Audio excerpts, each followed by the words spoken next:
कोड़ा को मस्त आंजम तबन पे आमरेन जहाँ तिना कुड़ी फ्रेंड मेना को भाई उनको को फ्रेंड किंतु आम साथे टपाटप लगित ते रेडी मेना को ठीक आछे जार जोन्नो किंतु सेता आयु फोन काते आम सा सिविल सिविल को रड़ गल्पयदा एमन कि आम साथे टपाटप लगित ते उनको किंतु बॉडी लैंग्वेज माध्यम ते आमको बाडाय हचोयेन मेया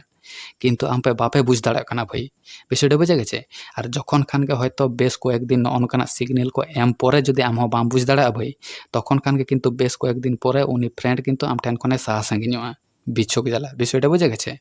तो भाई तेहना भिडियो ओनागिन लैया पेया जे कुड़ी को जखन टपाटप लागित ते इच्छे हुयुग ताको भाई तखन चेद लेकाना बॉडी लैंग्वेज को व्यवहार से सिग्नल को एमा विषयटा बुझे गेछे और नोआ सिग्नल से बॉडी लैंग्वेज जखन के पे बुझ जामा भाई तखन खान के भाई जे कोनो कुड़ी जखन के नोंकाना सिग्नल को एमा पेया ओना खन 1 घंटा परे जदि आपे पे अप्लाई भाई ताहले किंतु राटपाट तखन तो किंतु कुड़ी राटपाटे ताड़ामा भाई टपाटप लागित ते विषयटा बुझे गेछे चलो तबे पॉइंट रे चला माड़ांग रे जहां को नवा चैनल रे पहले पे हेज कना भाई अवश्य चैनल सब्सक्राइब कर तबन पे साथे लाइक कमेंट शेयर दो एकाल गालो हिड़िन तबना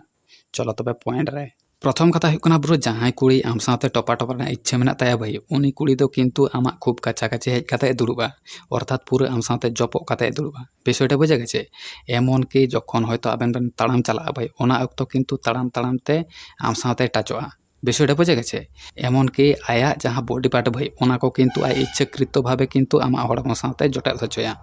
विषयटा बुझे गेछे तो भाई नोआ को किंतु आडी आडी कोड़ा के बांको कोड़ा को हयतो बांको गुरुत्व मने को हयतो कोनो कारण बसत होइना ठीक आछे किंतु भाई जखन के बार बार नोआ को जिनिस हुयुआ तखन खान के किंतु नोआ को दो गुरुत्व हुयुआ भाई कारण कुड़ी दो भाई मुख फुटे बांको लिया जे हयतो आम साथे नोंका से ओनका मिटान चिंता भावना मेना तिया ओना को दो कोनो दिनो बांको मेना विषयटा बुझे गेछे आम जतटा उनिया सिग्नल रे से उनिया बॉडी लैंग्वेज माध्यम तेम बुझ किदा तो भागी कथा भाई और जदि बाम बुझ दाड़ेवादा ताहले किंतु आमदम बेकारेना विषयटा बुझे गेछे एई गेलो प्रथम कथा भाई एबार द्वितीय कथा हुयुग कना ब्रो आबेन जखन हयतो सामना सामनी जखन बेन नापामा भाई तखन किंतु हयतो आयतोय मनेया जे हयतो बाñ बुझ हचोया किंतु ओना दो किंतु आम बुझ हचो लगित गे ओनका को कराव भाई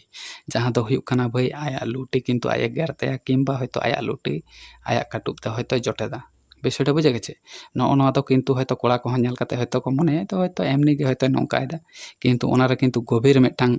रहस्य ताहेना भाई विषयटा बुझे गेछे किंतु ओना दा आम हो बाय बुझ हचोआमा किंतु आम उद्देश्य काते गे ओना दो करावा नोआ दो किंतु पूरा एकदम जहाँ परे पूरा रेडी काते मेना को भाई टपाटप लागित ते नोनकान अक्तो किंतु नोना दो को व्यवहारा से नोनका को करावा विषयटा बुझे गेछे एई गेला द्वितीय कथा भाई तो भाई तेहना भिडियो रे ताहे कना नोआ किन बारिया पॉइंट ठीक आछे आशा करी जानि इन बुझाव हचो दाड़ा का पेया तो तेहना भिडियो दो भाई नोडे धाबी के परवर्ती रे बन नापामा आरो एटा कोनो टॉपिक काते।